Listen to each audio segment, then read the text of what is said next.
Today's screencasting tips is using a camera. It's best used for things such as demonstrations of techniques, physical skills, showing real objects, writing things down, face-to-face teaching, and if you have to show the device features like an iPad. So here's demonstration of a technique. So this is one where you really just need to show how to do something. In this case, we've got an origami. It could be loom bands, it could be how to glue something together, it could be how to make something. So using this method is perfect for these kinds of situations where you just have to show something. In a similar way, demonstrating a physical activity, in this case kicking a football, is also really clever using the camera. Sometimes doing it on a whiteboard app or something like that just doesn't really give you the physicality of what you're trying to explain, whereas using video footage obviously gives you much more detail and a little bit clearer to understand. So using the camera is also really handy when you've got to show real-life objects. A great example of that is this lesson here on 3D shapes.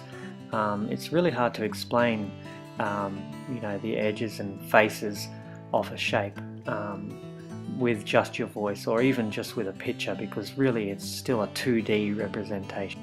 So when you've actually got to touch the shape or the object and show its features, this is the best method.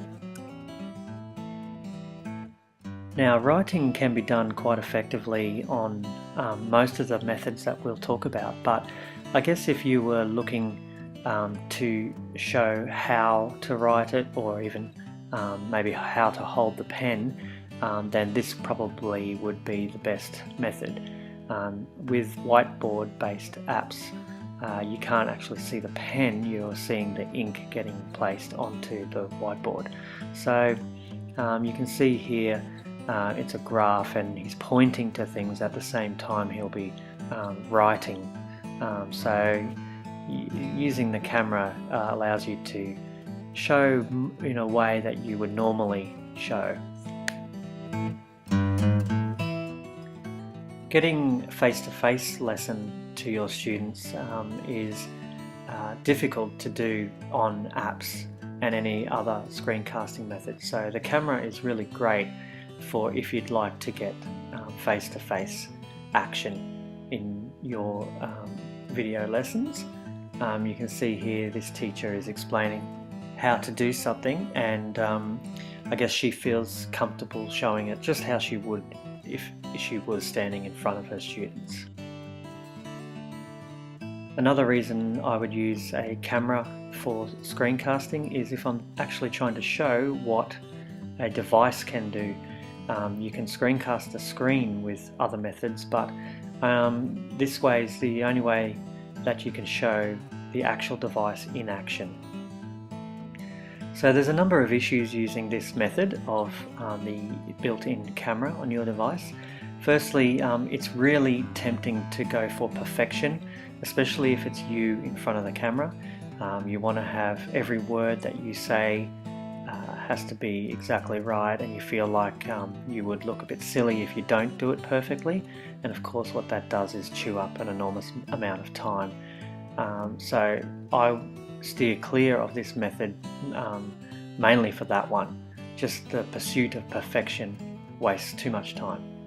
Secondly, the context setup. So you saw in some of those videos there would be things you'd have to set up, whether it's a nice clean surface to work on, or equipment that you need to have with you, and that all takes time to set up.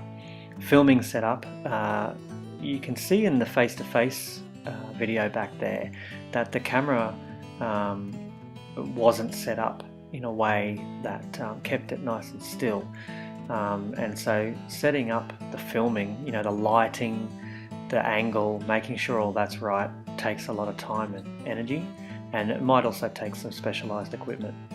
Loss of picture quality.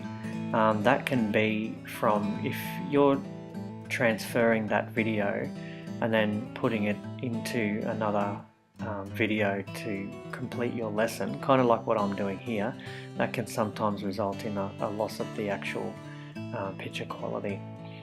Also, it depends on your camera. The camera itself might be of a low resolution. And I mentioned before the shaking camera.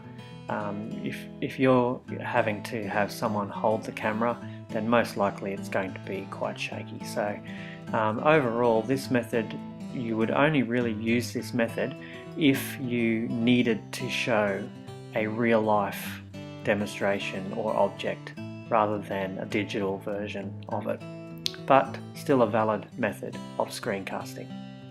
Don't forget, please follow us on Facebook and Twitter or on our website. We'd love to see you there.